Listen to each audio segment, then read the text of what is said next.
Abra sua Bíblia no Evangelho de Marcos, no capítulo 16. E nós vamos ler dos versículos de 12 a 20. Amém? Depois disto, manifestou-se em outra forma a dois deles que estavam de caminho para o campo. E indo, eles o anunciaram aos demais, mas também a estes dois eles não deram crédito.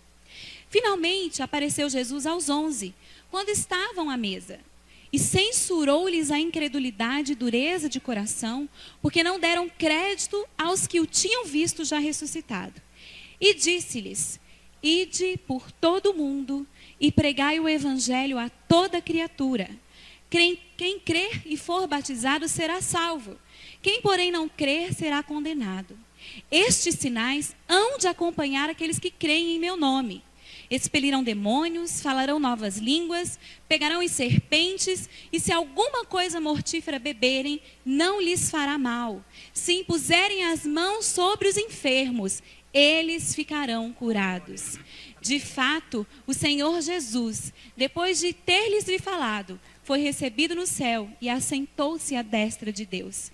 E eles, tendo partido, pegaram em toda parte, cooperando com eles o Senhor e confirmando a palavra por meio de sinais que se seguiam. Que glória! Aleluia! Feche seus olhos mais uma vez. Pai, a tua palavra, ela é poderosa, como diz ela mesma, ela é palavra que penetra, que divide juntas e medulas, que traz discernimento, que quebranta, que edifica, que confronta. E nessa hora que o teu Espírito Santo possa realmente agir através dessa palavra, profetizando sobre as nossas vidas e fazendo-a frutificar na nossa vida. É em teu nome que nós oramos. Amém. Você pode se sentar? Amém. Esse texto que nós acabamos de ler, ele é conhecido como a Grande Comissão. Foram as últimas palavras que Jesus disse aos discípulos antes de, como diz o próprio texto que nós lemos, de subir aos céus e se assentar à destra de Deus. Eu, às vezes, eu tenho uma imaginação muito fértil, vocês vão começar a perceber. Às vezes eu estou orando, estou lendo a palavra e eu fico imaginando, como que é essa relação entre Deus e Jesus, Como será Cristo sentado, à destra de Deus, E a gente tem aqui várias vezes Jesus chamando Deus de Abba, que é paizinho, E eu fico imaginando que a relação de filho, pai, mãe, filho e pai é uma relação tão próxima. E eu fico imaginando Jesus, intercedendo: ô papai, tem misericórdia daquela pastorinha lá, às vezes ela não bate muito bem na bola, não, mas tem misericórdia, abençoa, dá a tua graça. Às vezes ela tropeça um pouquinho ali, mas levanta, É uma coisa de intimidade. E, queridos, não é uma intimidade, que nós não podemos alcançar. É isso que é o melhor. É uma intimidade que nós podemos atingir no nosso relacionamento com Deus. É possível caminhar no nosso dia a dia e sentir substancialmente a presença do Espírito em nós. É possível caminhar dia a dia e sentir concretamente a voz de Deus em nós. E sermos direcionados por esse Deus, amém? Mas nós precisamos nos dispor.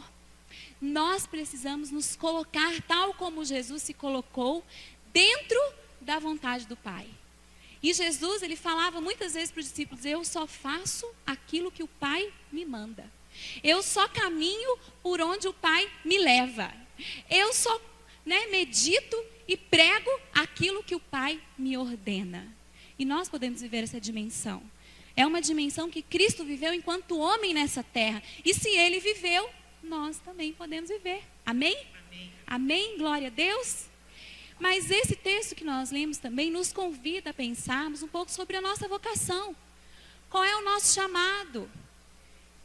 Ou, em outras palavras, como os psicólogos dizem, para que você serve? Qual é a sua identidade? Essa pergunta é mais difícil. Ou pior ainda, quem é você? Às vezes é difícil responder essas coisas. Eu confesso para vocês que quando eu tinha 17 anos, o Senhor começou a me chamar para o ministério pastoral, E a minha mãe não acreditava, porque eu sempre fui atleta, né? Gostava de jogar vôlei, viajava por aí competindo, nadava, né? O meu sonho desde pequenininha era fazer educação física e nutrição, porque aí eu podia trabalhar como personal trainer, fazer tudo, né? Junto. E de repente Deus deu uma guinada 360 na minha vida e começou a mostrar, né? À medida que eu me dispus a Ele, porque tem uma fase da nossa vida que a gente caminha segundo o nosso próprio andar e vai fazendo. E vai andando. E vai pedindo para Deus abençoar. Mas não pergunta para Deus se é isso que Ele quer. Deus vai abençoando. Eu estou indo. Mas às vezes Deus tem outro caminho. Deus tem outro plano. Deus tem outro propósito. E à medida que eu comecei a buscar, o Senhor começou a me revelar os dons que eu possuía, né? O primeiro deles vocês estão vendo aqui, que é o dom da pregação, o dom da palavra, né? O dom da sabedoria, do conhecimento que está na palavra de Deus, né? Eu gosto de cantar, né? O dom de cantar.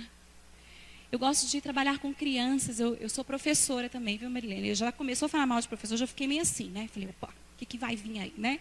Tô brincando. Também sou professora, eu gosto de dar aula, eu gosto, né, da metodologia, da didática, essa coisa de estar em contato, de perceber que você é capaz, né, de inflamar no coração de alguém o desejo do conhecimento. E mais ainda eu tenho assim, a alegria de inflamar no coração da igreja o desejo de conhecer ao Senhor. Essa é a minha maior alegria. E aí eu comecei a perceber que eu tinha muitos dons. E eu comecei a me achar o máximo. E aí um dia o Senhor me levou para a faculdade de teologia. E quando eu cheguei lá, eu cheguei abafando. Cheguei lá achando que eu era. E de repente o Senhor começou a me mostrar que os meus colegas também cantavam, louvavam, pregavam, oravam. E eu comecei a sentar e ficar quietinha no meu lugar. Mas na verdade o Senhor trabalhou na minha vida dizendo, filha, eu sou um Deus rico em dons. E eu tenho muitos dons para serem distribuídos por toda a minha igreja. O problema, filha, é que tem gente que não quer. Tem gente que não sabe. Ou até mesmo tem gente que não vai atrás. E queridos, eu louvo a Deus. Eu tenho falado aqui desde que eu botei os pés aqui, eu vou repetir. Eu louvo ao Senhor porque essa igreja está cheia de dons do Senhor. Né? Quando aquela menina pega o microfone, quando a Flávia pega o microfone, eu tenho vontade de chorar. Só a voz dela já me quebranta. Né? Eu fico imaginando o dia que o Senhor usar essa menina para profetizar cantando aqui, todo mundo cai no chão. Né? É um mover do Espírito, porque isso não é dela, é dom de Deus. E como diz a palavra, isso não vem de vós, é dom de Deus. E quando é dom de Deus, meus irmãos, o Senhor usa com poder, porque o Espírito Santo, ele tem poder. Quando eu vim aqui, fiquei quietinha lá no fundo, e eu estava doida para ouvir uma pregação, porque tinha um mês que eu não ouvia ninguém pregando. A Fernanda falou, mas você vai na igreja? Eu falei, eu vou, me deixa quietinha lá atrás, eu preciso ouvir a palavra de Deus. E a Marilene, com essa voz, né, majestosa, esse jeitão dela, aquelas paradas dela, dá umas olhadas assim, né? Eu ainda vou aprender, viu, Marilene? Mas ela pregou e aquela palavra entrou no meu coração. Sai da tua terra, da tua parentela e vai para a terra que eu te mostrarei. De ti farei uma grande nação. Não esqueci não. Porque quando a palavra é pregada com unção, quando a palavra é pregada pelo Espírito que nos move, ela entra e ela, queridos, ela realmente firma, ela faz raiz na nossa vida. Mas nós precisamos saber qual é o nosso dom. Quando eu vi aquele Ocê ali, aquele tal do Zé ali, né, que é porque eu e o Zé, nós estamos assim, estreitando o nosso mineirês, né, Zé? É por e-mail a coisa, mas vai funcionar. Uai. Né? A habilidade de relacionamento, de manda um e-mail para um, para outro, corre aqui. Eu pensei no microfone, já está aqui, já começa a planejar. Gente, isso é dom, é vocação. E quando o Senhor chama e a gente se dispõe na mão dele, eu quero dizer para vocês que grandes coisas estão por vir. Grandes coisas estão por acontecer neste lugar. Porque o Senhor, quando Ele nos chama, Ele não nos chama para a gente ficar quietinho, não. Ele nos chama para nos usar. E nos usar com ousadia, nos usar com intrepidez, nos usar com autoridade. É por isso que eu não tenho vergonha de pregar e de orar em voz alta e de clamar, porque é com autoridade. Porque, queridos, o mundo aí fora não está para brincadeira, não. As pessoas aí fora pregam certas coisas com tanta liberalidade e ousadia, e a gente acha que é normal. E muitas vezes nós estamos permitindo que certas realidades do mundo façam parte da nossa vida, do nosso cotidiano, e estamos esquecendo de pregar o verdadeiro evangelho da salvação. E é por isso que eu fico triste, às vezes, quando eu ligo a televisão, né? E eu só ouço falar de cura, de prosperidade, e eu falo, Senhor, onde é que nós estamos chegando? Porque o que cura, o que salva, o que liberta, não é a minha pregação, mas é o Senhor da pregação, Cristo Jesus. É Ele que eu tenho que anunciar. E eu tenho ouvido muitas, mas pouquíssimas pregações que falam de Jesus e que convidam o pecador ao arrependimento. Quantas vezes aqui nessa igreja foi dito, você quer aceitar Jesus? E eu quero dizer para vocês, queridos, que isso não é dever, não, isso é obrigação, isso é mandamento, é chamado. Ide por todo o mundo e pregai o evangelho a toda criatura. Quem crer e for batizado será o salvo.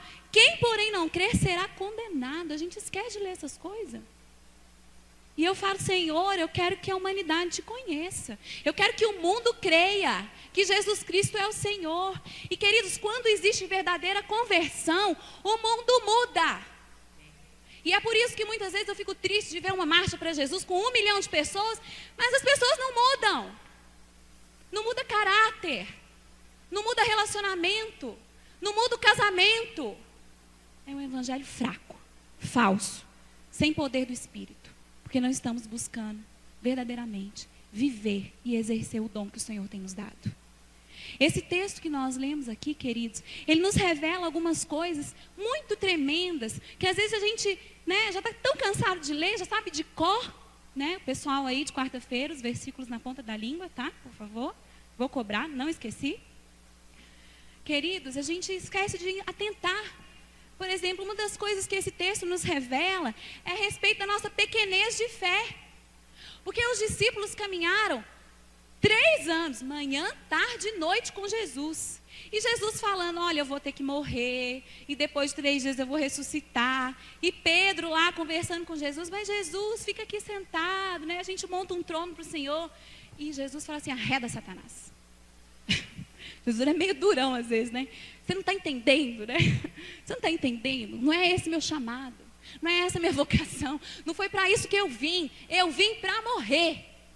Mas quando eu morrer, eu vou ressuscitar. E aí vocês vão receber poder. E aí vai ter vida eterna. Mas se eu não fizer isso, não vai dar certo. Queridos, às vezes Deus está falando, está falando, está falando. E a gente está fazendo igual o Pedro, está andando e está fingindo que não está ouvindo.